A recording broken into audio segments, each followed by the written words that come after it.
something changed about 1.8 million years ago. Not gradually, not slowly.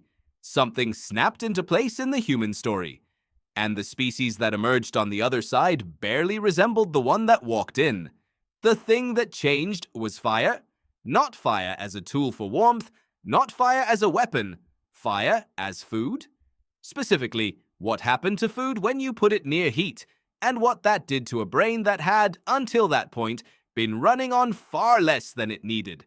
Richard Wrangham, a primatologist at Harvard, spent decades building the case that cooking was the single most important event in human evolutionary history.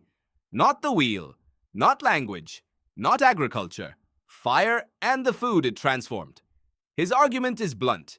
You cannot build a human brain on raw food alone. Here is why. A raw diet, no matter how varied, delivers calories slowly. Your gut has to work hard to extract them. And a working gut is expensive. It consumes enormous amounts of the body's energy just to function. For most animals, that trade-off is fine. Their brains are small. Their guts are large. The math works. But the human brain is extraordinary. It runs on roughly 20% of your body's total energy budget, despite being only 2% of your body weight. That appetite had to come from somewhere. Neuroscientist Suzana Herculano-Houzel ran the numbers. She calculated that to feed the neurons a modern human brain contains approximately 86 billion. On a raw diet alone, you would need to eat for roughly 9 hours a day, every day, without stopping, like a gorilla. Fire broke that equation. Cooked food delivers more calories in less time. It softens tough fibers. It unlocks proteins. It pre-digests, in a sense, before the food ever reaches your stomach. The gut no longer needed to be enormous. Over hundreds of thousands of years, it shrank, and the energy it had been consuming was quietly redirected, upward, toward a brain that began to grow at a pace no primate had ever managed before. But fire did something else, something subtler.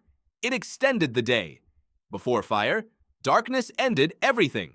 The group stopped moving, stopped socializing, stopped thinking out loud. But firelight pushed that boundary back by hours. And those hours became something entirely new in the animal kingdom. They became the first social evenings. Anthropologist Wiessner studied the Juhuanzi people of the Kalahari and documented exactly what happens around a fire at night versus during the day. Daytime talk is practical. Tasks, complaints, logistics. But night talk, firelight talk, is story. It is memory. It is identity. It is the transmission of accumulated knowledge from one generation to the next. Sitting around that fire, your ancestors were not just warm. They were becoming something. They were rehearsing language, building trust, mapping futures that had not happened yet. The brain that cooking had freed was now being trained every single night by the fire itself. You still feel it. The pull of an open flame, the instinct to sit and stare and let your mind unspool. That is not aesthetic appreciation. That is 1.8 million years of wiring telling you that the thinking time has begun.